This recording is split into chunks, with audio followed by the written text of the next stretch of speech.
오늘 사도행전 14장 2절부터 7절까지 말씀을 중심으로 미혹에서 승리하는 길, 이와 같은 제목으로 함께 은혜를 나누기 원합니다. 인터넷 소셜미디어 트위터라고 아시죠?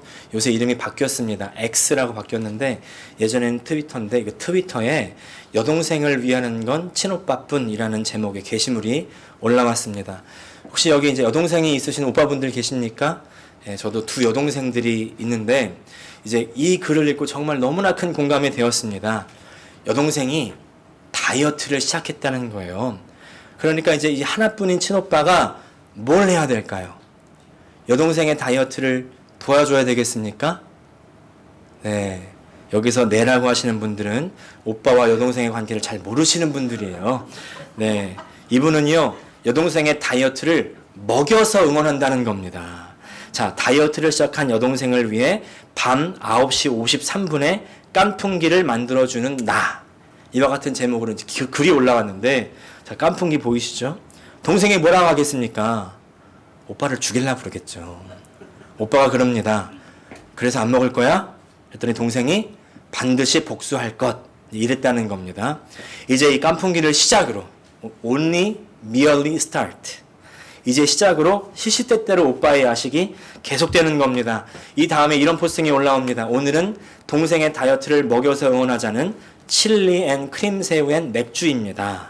자, 또 다음에는 오늘은 다이어트 중인 동생을 먹여서 응원하려고 베이컨 500g을 넣은 볶음 우동을 준비해 봤어. 등등등 이외에도 많습니다. 멘보샤, 탕후루, 소주와 순대볶음, 치즈비프 베이컨 햄버거, 생크림 팝의 초콜릿, 밀크 초콜릿 브라우니, 라자냐, 카스타드 크림빵, 와플에 생크림 초코 시럽, 치킨 피자. 아우, 보기만 해도 막 군침이 돌죠? 배가 고파오는데. 그리고 이제 대망의 마지막 포스팅이 올라옵니다. 잘 들어보십시오. 2020년 10월 24일경 시작된 여동생 다이어트 응원 프로젝트 먹여서 응원하자 시즌 1은 동생의 시작 몸무게 52kg으로 시작해서 2021년 2월 1일 측정 몸무게 59.9kg으로 성공적인 결과로 마무리되었습니다. 그동안 응원해주신 여러분께 진심으로 감사드립니다. 아휴, 어떡해요. 2020년 10월 24일부터 2021년 2월 1일이면 거의 100일이거든요. 근데 지금 몸무게가 거의 8kg이 늘었습니다. 8kg면요, 17, 18파운드인데 엄청난 거 아닙니까? 이게 오빠예요, 왼수예요? 왼수도 이런 왼수가 없다는 생각이 들지 않습니까? 근데 저도 이제 두 동생의 오빠로서 이렇게까지는 아니지만 이런 장난 잘 치거든요. 이제 밤이 되면요, 밤에 침대에 이불 덮고 탁 누웁니다. 그 동생들을 막 불러요. 은혜야, 지혜야, 막 불러요. 그럼 이제 둘 다 오거나 아니면 둘 중에 한 사람만 와요. 그러면 제가 뭐라고 할까요? 불 꺼. 그럽니다. 그러면은 불 끄고 갈 때도 있고 불 안 끄고 갈 때도 있고, 불 안 끄고 가면 계속 부르는 거예요. 은혜야, 지혜야, 계속 불러요. 불 끌 때까지. 이제 그러다가 부모님 오시면 혼날 수도 있고. 이제 그게 친오빠와 여동생 사이거든요. 네. 근데 사실은요, 이거는 여동생에게 장난을 치는 오빠. 그래서 사실은 매우 가까운 친오빠입니다. 그래서 이러면서 속정이 깊이 드는 거거든요. 저는 이 글을 읽으면서 한편으로는 정말 공감이 돼서 웃음이 나왔습니다만은 또 한편으로는 이 글이 그냥 안 읽히는 거 있죠. 목사로서 굉장히 무서운 영적 현실이다라는 생각이 드는 겁니다. 그래서 마냥 기분 좋게 웃을 수만 없었는데 어떤 영적 현실이냐면은 사탄의 미혹이라는 영적 현실이에요. 지난 2주 전인가요? 마가복음 13장을 묵상을 하는데 5절과 6절에 이런 말씀이 있어요. 예수께서 이르시되 너희가 사람의 미혹을 받지 않도록 주의해라. 많은 사람이 내 이름으로 와서 이르되 내가 그라하여 많은 사람을 미혹하리라. 이 마지막 때 우리가 다 공감하는 거 아닙니까? 지금 이 말세라고, 예수님이 곧 오실 거라고 다 지금 공감하고 있는 거 아니겠습니까? 이 말세에 많은 사람이 주의 이름으로 와서 미혹한다고, 미혹을 받지 않도록 주의해라, 깨어있어라, 이렇게 경고하십니다. 이 미혹이 지난주에 말씀드렸던 선동과 같은 맥락 아니겠습니까? 미혹, 홀리는 거, 정신 차리지 못하게 만드는 겁니다. 사탄의 미혹이 어떻습니까? 사탄의 미혹 굉장히 어떤 때는 달콤합니다. 그럴듯합니다. 굉장히 좋아 보입니다. 왜? 죄의 경우가 많이 그렇잖아요. 죄 지을 때 나 정말 죄 짓기 싫은데 나 억지로 죄 짓는다는 분 한번 손 들어 보십시오. 죄 지을 때 너무 좋아서 짓지 않습니까? 재밌어서 짓지 않습니까? 예. 그리고 나서 꼭 후회해요. 다 하고 나서 하지 말걸, 그러지 말걸, 예. 이러고서 미혹에 넘어가는 겁니다. 아주 죄를 좋게 포장하는 그런 사탄의 미혹이 있고, 왜? 또 어떤 미혹이 있습니까? 어떤 미혹은요, 아주 겁박을 하고 협박을 해서 어떤 사람이나 교단에 그런 말을 따르지 않으면 완전히 구원이 없는 것처럼 막 그렇게 협박하는 그런 일들도 있고, 이단들이 주로 사용하는 그런 방법이죠. 그렇게 하지 않으면 큰일 날 것 같고, 막 헌금하지 않으면 큰일 날 것 같고, 구원 잃어버릴 것 같고, 봉사하지 않으면 큰 사고를 당할 것 같고, 그래서 막 다리 삐끗해서 넘어졌어요. 그랬더니 어떤 분이 그러니까 내가 헌금 잘하고 하라고 했지, 뭐 이런 식으로 막 협박하고 말이죠. 이거 다 종교 사기꾼들이에요. 사기꾼들입니다. 여러분, 정말 우리 앞에 이런 미혹들이 있습니다. 마치 이 다이어트를 결심한 여동생에게 자꾸 너무나 달콤하고 맛있는 음식을 갖다 주는 이 오빠처럼 미혹이 찾아옵니다. 언제? 아주 조금만 영적이고 은혜로운 결단과 헌신을 하면 바로 찾아오는 거예요. 너무 좋고 달콤한 죄로 꼬시고, 또 우리의 신경을 자꾸 건드리고 화가 날 수 없는 환경으로 찾아오고, 어떤 경우에는 또 사고가 나기도 하고, 어떤 경우에는 막 질병이 찾아오기도 하고요. 신앙의 결단을 무너뜨리는 미혹들이 찾아옵니다. 특별히 오늘 우리가 읽은 사도행전 14장 초반부에 나오는 이 사람들의 선동, 그리고 그 이후에 찾아오는 핍박 또한 사탄의 미혹입니다. 방금 언급해드렸던 것처럼 이 미혹이 원래의 길에서 벗어나서 못 가게 만드는, 신앙의 길을 못 가게 만드는 것이 미혹이죠. 바울과 바나바도 이제 이 모든 일들을 통해서 환경이 이 사도들에게 이렇게 말하는 것 같지 않습니까? 너희들이 복음을 전할 때 이제 사람들이 반대하고 악감정을 품어가지고 죽이도록 달려드는데 너 못해, 너 죽어, 자꾸 사람들이 이렇게 반대하잖아, 그만해 라고 환경이 얘기하는 것 같아요. 우리 삶의 사탄의 미혹, 뭔가 주일 예배 시간에 은혜를 받고서 신앙이 결단합니다. 내가 이제 주님의 뜻대로 살아야지. 그럼 뭐가 생깁니까? 갑자기 저녁에 태클이 들어와요. 배우자로부터 태클이 들어옵니다. 갑자기 이상한 소리를 해. 너 살쪄 보인다든지, 뭐 반찬이 맛이 왜 이렇다느니, 또 뭐 부모님이 시비를 걸거나, 자녀가 속을 막 상하게 한다거나, 그래가지고 갑자기 보통 때 같으면 안 그럴 건데 갑자기 막 화가 치밀어 오르는 거예요. 그렇게 탁 싸우고 나서 이런 생각이 듭니다. 보통 부부싸움 할 때 많이 그러죠. 내가 이제 더러워서 교회 안 간다. 아니, 싸운 것까지는 그럴 수가 있어요. 근데 왜 교회는 왜 안 나갑니까? 싸우고 나면 더 교회 가야죠. 싸우고 나서 교회 가가지고 더 기도해야 되지 않겠습니까? 하나님도 만나야죠. 다시 하나님과 풀어야죠. 이런 일들만 있나요? 또 어떤 장로님의 간증이에요. 우리 장로님 아닙니다.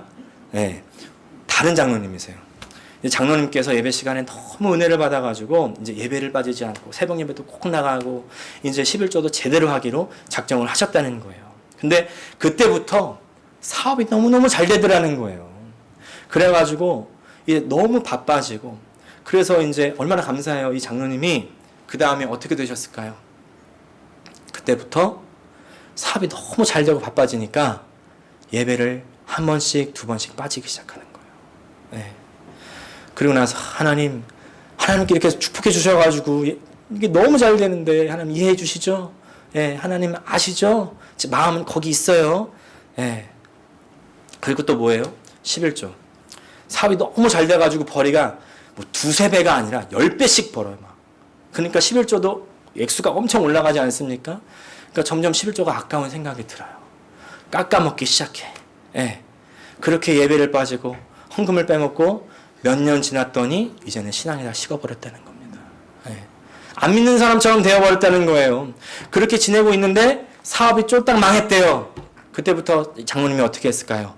다시 새벽 기도 나가기 시작하는 거예요. 하루도 안 빠지고. 기도 열심히 하고, 예. 아주 예배 열심히 나오고. 여러분, 제가 지금 말씀드리는 건요, 예배 안 빠지고 11조 해야 사업이 성공한다고 말씀드리는 것이 전혀 아닙니다. 아니에요. 그렇게 알아들으셨다면 큰 착각입니다. 제가 지금 말씀드리는 거는 이 사업이 잘 되고 돈이 많이 버는 것이 오히려 사탄의 미혹일 수가 있다는 겁니다. 이 이야기의 포인트가 잘 되고 성공하고 돈 많은 것이 사탄의 미혹이 될 수가 있다. 왜? 결국 신앙에서 떠나게 만드니까. 그래서 이 이야기에서 뭐가 더 복입니까? 사업이 잘 되고 성공한 게 복이에요? 아니면 망한 게 복입니까? 사실요, 질문 이렇게 하면 안 됩니다. 질문 이렇게 하면은 이 기준이 뭐냐면 사업이 성공하고 안 하고 망하고 안 망하고 이게 이제 기준이 되기 때문에 이렇게 말하면 안 되고요. 예수님을 어떻게 하면 잘 믿고 잘 못 믿고가 기준이 돼야죠. 그러니까 뭐가 더 복이에요? 예수님을 어떻게든지 잘 믿는 게 복입니다. 사업이 잘 돼도 예수님 잘 믿을 수 있고, 사업이 망하면 또 그것 때문에 예수님 더 잘 믿을 수 있고. 할렐루야. 네. 그러니까 여기서 중요한 게 뭐냐면요, 해석이에요. 왜? 우리가 예수 믿고 나서 신앙생활 하면서 많은 일들을 겪어가지 않습니까? 근데 그때 그 일을 겪을 때 그 전에, 예수 믿기 전에는 내 인생 왜 이렇게 재수가 없지? 그죠? 막 어떻게 막 쌍욕을 한다든가, 남 탓을 한다든가, 아니면은 또 내 탓을 하면서 감정에 막 파도 타기를 했다면은, 이제 예수 믿고 나서는 내가 왜 이런 일을 겪어갈까를 고민하셔야 된다는 거죠. 지난주에 이미 사람을 의지한다는 그 의미가 보이는 현실 세계 속에서 나의 감정과 판단을 의지하고 살아가는 것, 그것이고, 하나님을 의지한다는 의미는 보이지 않는 세계 속에서 그 세계까지 다스리는 하나님께 나의 삶을 의탁하는 것이라고 말씀을 드렸습니다. 그렇기 때문에 우리는 이 보이지 않는 세계를 통해서 이 보이는 세계에 일어나는 일이 도대체 우리에게 어떤 의미가 있는 것인지를 깨달아야죠. 그것을 해석하는 일이 바로 뭐라고 하냐면은 분별이라고 합니다. 분별.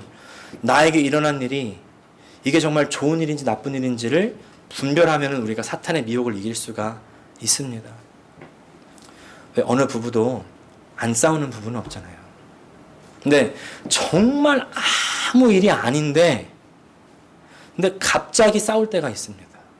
막 화를 내고 막 싸우고 나서 되돌아보면은 이거 내가 영적인 싸움에서 졌구나. 이걸 깨닫는 때 없으십니까? 네. 귀신이요. 그야말로 귀신같이 우리의 틈을 알고 틈새를 공격하는 겁니다. 우리 옛말에 이런 말이 있습니다. 들어보셨을 거예요. 한 번 속으면 속인 놈이 나쁜 놈이고, 두 번 속으면 속은 사람이 바보고, 세 번 속으면 그때는 공범이 된다. 들어보셨죠? 이게 영적인 싸움도요. 이제 우리가 화를 나게 부추기는 영적인 존재가 있다는 것을 알았다면은 처음에는 좀 당할 수가 있어요. 근데 계속 당하면 그때는 바보가 되는 겁니다.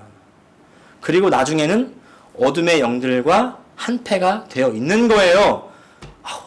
하나님, 나 몰랐는데요? 변명 안 통해요. 우리가 화가 날 때 그때 멈추고 기도해야 돼요. 생각해야 됩니다. 내가 왜 화가 나지? 이게 내가 화를 내는 것이 정당한 일인가? 네, 화를 내는 것이 정당할 때가 있죠. 불의한 일을 만난다거나 죄를 만날 때 우리가 화날 수 있습니다만은 그 화를 또 어떻게 표현해야 돼요? 죄 안 짓는 방향으로 그 예의와 어떤 절차를 갖춰서 표현하면 되는 겁니다. 근데 또 이게 화를 내는 것이 정당한 것이 아니다라고 깨달아지고, 지금 내가 속고 있네? 내가 왜 이렇게 화를 내지? 하루 안 내도 되는 것인데? 화를 낼 필요가 없는데? 이렇게 깨닫게 되면은 갑자기 우리 속에서 막 화의 불길이 딱 멎습니다. 막 활활 불타던 나의 감정이 갑자기 이제 찬물을 딱 끼얹은 것처럼 딱 꺼져요. 이게 바로 분별의 힘입니다. 분별이 이 성령의 은사 중에 영들을 분별하는 것이 있잖아요. 영들을 분별한다고 해서 내가 딱 보니까 네 안에 귀신 들어갔네 이거. 500년 묵은 귀신이야. 네. 아까 말씀드렸던 종교 사기꾼이에요. 절대 믿으시면 안 돼요. 또 뭐 이렇게 내가 널 보니까 네 안에 할머니가 들어갔어. 네. 다 지금 이거 종교 사기꾼입니다. 물론 귀신 들림이 있습니다. 있습니다만은요. 지금 우리가 살아가는 현실 세계 속에서 참된 이 영들을 분별하는 일은 특별히 우리 정신세계 속에서 일어나는 사탄의 미혹을 분별하는 것입니다. 나의 생각인 줄 알고 집어넣는 악한 영의 생각들이 있어요. 악한 영의 생각들. 왜? 우리가 어떤 생각을 할 때 먼저 나의 생각이 있습니다. 그렇죠? 근데 또 내가 보고 들으면서 또 이야기하면서 들어오는 남의 생각도 있습니다. 그게 끝일까요? 그 생각의 밑바탕을 보면은 이 생각이 하나님의 생각에 속한 것인지 아니면 사탄에게 속한 것인지 나뉘어요. 중간은 없습니다.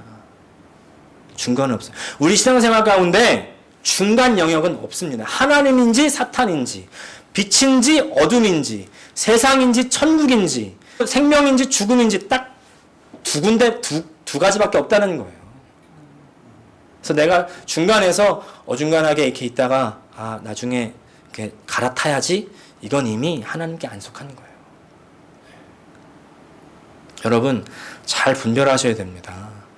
나의 생각을 잘 분별하시고 그래서 내 상황을 잘 해석하십시오. 이 환경과 상황이 어디서부터 온 건지 그래서 내가 거기에 어떻게 대응해야 되는지를 잘 판단해야 됩니다. 그게 바로 분별이에요. 오늘 본문 보면은 바울과 바나바는 지금 그 사람들이 자신을 싫어해가지고 악감정을 가지고 반대하고 핍박하고 선동하는 그 상황을 지금 이 두 사도는 해석하고 있는 거예요. 그래서 어떻게 대처하냐면 3절 말씀 같이 읽겠습니다. 시작. 두 사도가 오래 있어 주를 힘입어 담대히 말하니 여기까지. 네. 두 사도가 오래 있어. 오래 있어. 2절을 보면은 악감정을 가지고 반대한다고 했는데 두 사도가 오래 있기로 작정을 했대요. 이상한 거 아닙니까?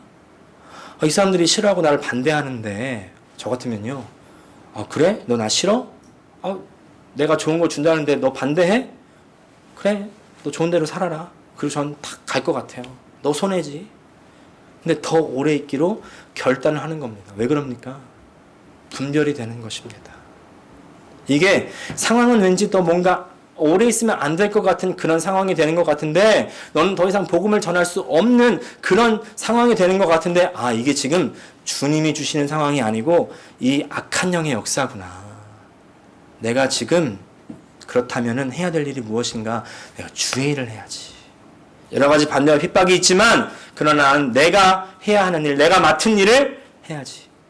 이때 이미 악한 영의 역사를 이긴 거죠. 승리한 것입니다.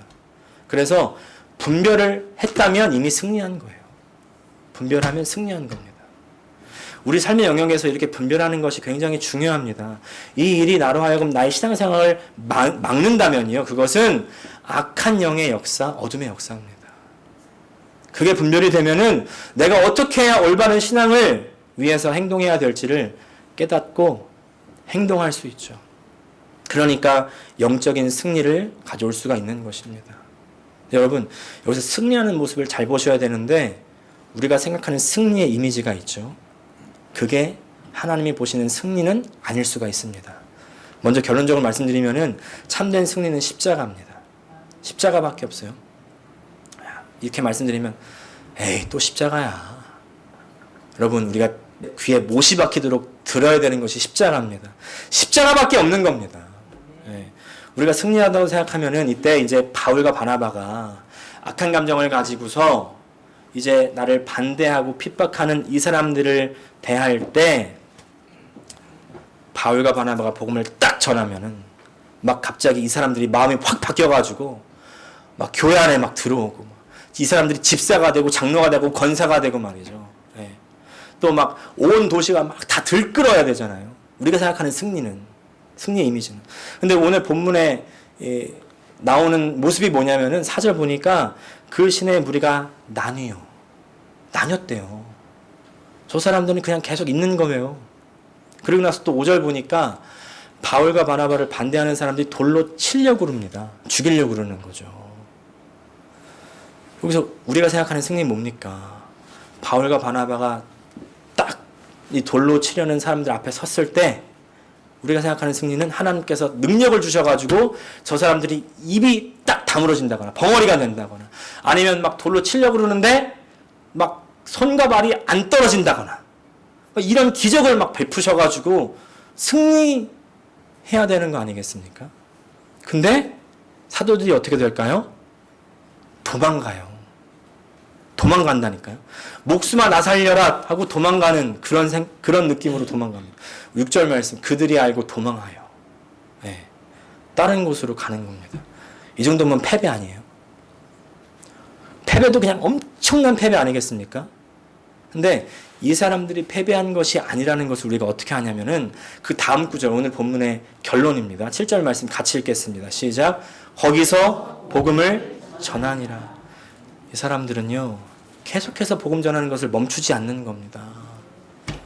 그러니까 죽을 고비를 넘기면서도 전혀 굴하지 않고 계속해서 복음 전하고 주님의 일을 멈추지를 않습니다.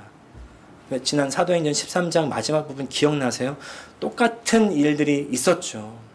근데 이 복음 전했던 두 사도의 태도를 우리가 기억해 보면은 복음을 반대하고 자신들을 죽이려 달려오는 이 사람들에게 신발의 먼지를 떨어버리고 가는 거예요. 이것이 사실은 예수님께서 제자들에게 명하셨던 방법이었거든요. 너희를 받아들이지 않으면 신발의 먼지를 떨어버리고 다른 동네로 가라고. 근데 지금 그냥 떠나는 게 아니라 보면은 언제 떠나냐면요. 목숨이 위협받고 죽기 직전에 떠나는 겁니다. 아니 오히려 죽음을 경험할 때도 있는 거죠. 도대체 근데 이게 왜 승리냐고요. 사람의 시각으로는 전혀 승리가 아닙니다. 하나님께서 끝까지 하나님을 붙들고 하나님 말씀을 붙들고 지금 어떻게 잘 견디고 있는가 이걸 보시는 거예요. 결과보다 과정이 더 중요하다는 거겠죠. 여러분 예수님께서 시험 받으시던 그 공생애 전에 마귀에게 시험 받으시던 때를 기억하십니까? 광야에서요. 마귀가 와서 시험합니다. 예수님께서는 하나님의 아들이잖아요. 그러니까 그 힘과 능력으로 마귀가 왔을 때 그냥 탁 내어 쫓으실 것 같은데 전혀 쫓지 않고 3번이나 그 시험을 다 받으시는 겁니다. 그리고 받으실 때 온전히 하나님 말씀만 붙들고서 그 시험을 견디는 것을 우리가 보게 되죠. 그렇게 주님께서 우리에게 보이신 시험 받을 때 어떤 태도를 취해야 되는가 그 본을 보는 것입니다. 그렇게 하다가 어떻게 돼요? 그렇게 하나님 시험을 계속해서 버티다가 끝인가요? 피할 길을 여신다는 거죠. 우리 고린도전서 10장 13절 말씀 같이 읽겠습니다. 시작. 사람이 감당할 시험 밖에는 너희가 당한 것이 없나니.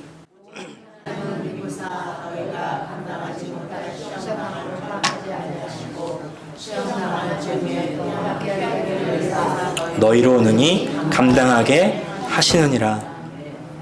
사도행전에서 사도들이 또 바울이 보면 자신의 목숨이 위험에 처한 일들이 많은데 하나님이 미리 알려주세요.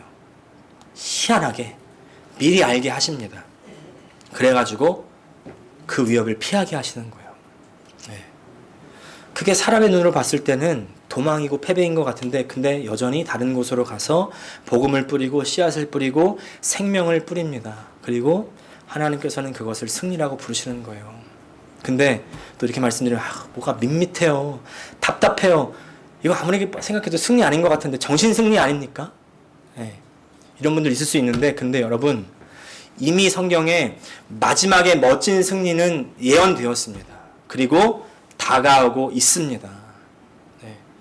사람들은요 이 마지막 때 대환난이 온다고 그렇게 생각하죠. 그래서 많은 사람들이 대환난을 맞이하면서 이렇게 기도합니다. 주님, 저는 대환난을 맞지 않고 휴거하게 해 주시옵소서. 또 우리 어머니 잘 기도하는 거. 하나님, 저는 대환란이 오기 전에 자연사하게 해주십시오. 네. 저는 근데 요새 이런 생각이 들어요. 지금이 대환란의 기간은 아닌가. 지금이 바로 그 환란의 때가 아닌가 이런 생각이 드는 겁니다. 왜? 마가복음 13장에서 묵상한 그 예수님이 말씀하신 마지막 때의 일들이 지금 다 일어나고 있어요. 다 일어나고 있습니다. 그리고 이때 우리가 할 수 있는 일이 얼마 없어 보입니다. 근데 그냥 우리가 있는 자리에서 하나님 말씀을 붙들고 열심히 살아가는 것입니다. 그 말씀대로 인내하며 살아가는 거예요. 왠지 패배하는 것처럼 느껴질 수도 있죠. 뭔가 아무것도 이루어지지 않는 것처럼 느껴질 수도 있습니다. 그러나 우리가 믿는 것은 그렇게 살다 보면 하나님 때에 하나님께서 주시는 승리가 반드시 온다는 사실입니다. 계시록 21장 3절과 4절 말씀 읽겠습니다. 시작. 내가 들으니 보좌에서 큰 음성이 나서 이르되 보라, 하나님의 장막이 사람들과 함께 있음에 하나님이 그들과 함께 계시리니 그들은 하나님의 백성이 되고 하나님은 친히 그들과 함께 계셔서 모든 눈물을 그 눈에서 닦아주시니 다시는 사망이 없고 애통하는 것이나 곡하는 것이나 아픈 것이 다시 있지 아니하리니 처음 것들이 다 지나갔음이로라. 마지막에 하나님께서 주시는 멋진 반전의 승리. 그래서 우리 이 찬양 있잖아요. 이 세상 사람 날 몰라줘도 이 세상 사람 날 몰라줘도 이 세상 사람 날 몰라줘도 뒤돌아서지 않겠네. 이 세상 사람들이 몰라줘도 상관이 없고 인정하지 않아도 상관이 없고 우리 하나님만 아시면 됩니다. 할렐루야. 그리고 하나님께서 마지막 심판과 이 완전한 구원으로 우리에게 완벽한 승리를 주실 것입니다. 지금 억울하고 지금 답답한 그런 현실이 있어도요, 우리 말씀, 하나님 말씀 들고 꼭 인내하시고 정말 힘들고 어려울 때 하나님께서 인도하시는 그 피할 길의 역사도 있을 것이고요. 하나님께서 옮기실 때, 그 움직이실 때까지 인내하시고 특별히 마지막 승리할 때까지 변치 않는 저 여러분 되실 수 있기를 간절히 축복합니다. 기도하겠습니다. 오늘 시간 한번 함께 기도할 때 하나님 아버지, 지금 내가 당하는 이 모든 사건들, 상황들, 이 일들 그냥 온 것이 아님을 믿습니다. 여기서 내가 무엇을 깨달아야 되겠습니까? 하나님 말씀을 붙들며 바로 해석할 수 있게 도와주시고 어떤 상황과 환경이든지 그것을 다 예수님께로 나아가는 밑거름으로 삼게 하여 주시옵소서. 다 함께 통성으로 기도하시겠습니다. 하나님 우리 아버지 간절히 빕니다. 악한 영들은 믿는 자라도 삼킬 수만 있으면 삼키려고 우는 사자와 같이 찾아다니고 있는데 우리는 마음에 어떠한 방비도 하지 않고 있는 것은 아닌지요. 하나님 아버지, 오늘 우리의 마음의 가드를 높이 세우고 주님의 진리로 우리 마음 가운데 깊이 새기며 그 진리로 우리의 마음의 방패로 삼을 수 있게 하여 주시옵소서. 진리를 붙들고 하나님 말씀을 붙들고 우리 다가오는 모든 일들, 상황들을 잘 해석하고 판단할 수 있게 하여 주시고 더 예수님께로 나아가게 하여 주시옵소서. 더 주님을 바라보게 하여 주시옵소서.